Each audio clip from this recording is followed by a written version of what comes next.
The middle of the court. Where is it? Well, I'm standing in it, right?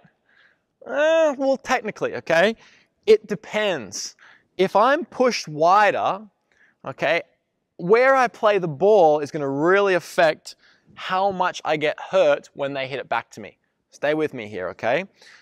If they're moving me around and I'm moving the ball around, all right, the ball is coming from a different place every time. This is just geometry. What I want you guys to notice at home is if you watch a tennis match, just watch one player that's playing, say Roger's playing Rafa. Well, what my coach actually told me to do once is put a newspaper over one half of the court and just watch the guy at the bottom or just watch the guy at the top. Watch him to learn exactly how he moves, what he's doing the whole time, okay? You've got to figure out all these little bits and pieces of when he's preparing, when is he splitting, where is he moving, how is he actually hitting the ball, what are they doing the whole time, not only when they're sending, but also when they're receiving the ball. Very important. So this is the middle of the court, okay? Technically, yes. But if the ball now goes over to their forehand side, well, geometry says if they hit the service line, they could then now make it bounce further off the court this direction. Say they're playing from the very far corner of their forehand court or juice court, they can only hit my single sideline here. So the middle of that shot, if they're over there in the corner, is not actually the middle of the court. Now I've got to shuffle this way a little bit. So you will see players actually split step here and get ready for their next shot because they're not in the middle of the court.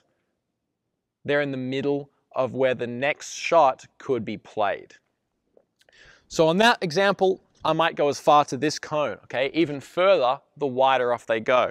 Same concept, if I hit to the ad side and they're back in the very deep corner of the court, now I've got to maybe shuffle this way a little bit, okay?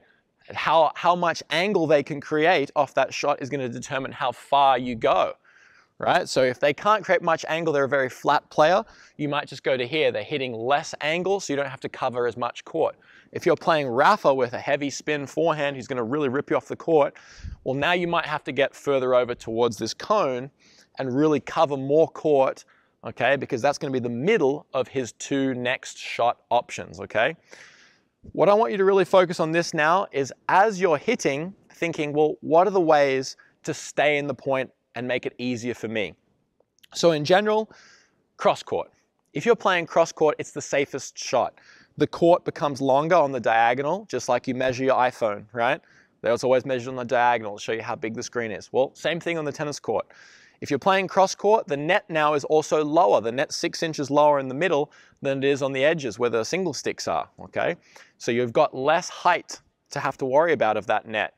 And then finally, your final thing is if you're playing cross court, well, I've already recovered to my next position where I need to hit that ball, where that next ball is going to come from, as I've almost hit the ball, right? If I hit the ball from here, no worries, I'm already in position. That ball went into the corner nice and deep, so I've got nothing to worry about. Versus if I hit down the line now, oh, I've got to get all the way over here. So I've got to be careful if I'm way off the court and I attack a ball down the line to not get caught out of court.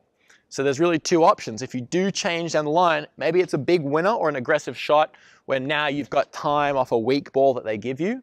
Or I'm going to give myself time, loop the ball, where the ball's only bounced twice now, and I'm ready for the next shot, okay?